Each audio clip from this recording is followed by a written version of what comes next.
அனைவருக்கும் வணக்கம். சற்று முன் வெளியான முக்கிய அறிவிப்பின்படி மக்களை உஷாராக இருங்கள், மீண்டும் கனமழை எச்சரிக்கை. நவம்பர் மாதம் 15ஆம் தேதி நாளை வெள்ளிக்கிழமை 2 வளிமண்டல கீழடுக்கு சுழற்சி காரணமாக தமிழகத்தில் பெரும்பாலான மாவட்டங்களில் கனமழை பெய்யக்கூடும் என சென்னை வானிலை ஆய்வு மையம் எச்சரிக்கை விடுத்துள்ளது. மேலும் இனி வருகிற அடுத்தடுத்த நாட்களில் கனமழை நீடிக்கும் என அறிவித்துள்ளது.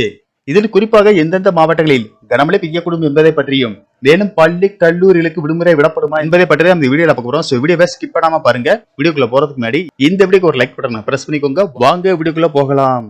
தென் தமிழகம் மற்றும் அதனை ஒட்டிய பகுதிகளின் மேல் ஒரு வளிமண்டல கீழடுக்கு சுழற்சி நிலவுகிறது.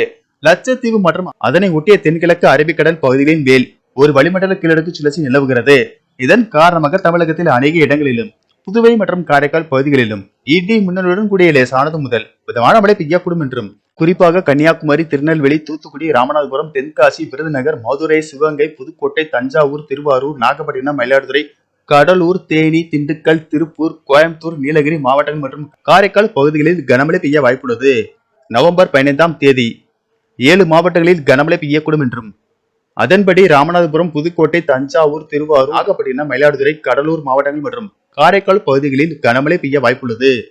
மேலும் வருகிற 20ஆம் தேதி வரை தமிழகத்தில் ஓரிரு இடங்களிலும் புதுவை மற்றும் காரைக்கால் பகுதிகளிலும் லேசானது முதல் மிதமான மழை பெய்யக்கூடும்.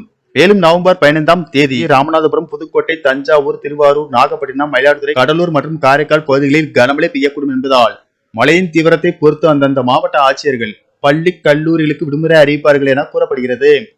சென்னை மற்றும் புறநகர் பகுதிகளை பொறுத்தவரை அடுத்த 48 மணி நேரத்திற்கு வானம் ஓரளவு மேகமூட்டத்துடன் காணப்படும் என்றும், நகரின் ஒரு சில பகுதிகளில் இடி மின்னலுடன் கூடிய மிதமான மழை பெய்யக்கூடும்.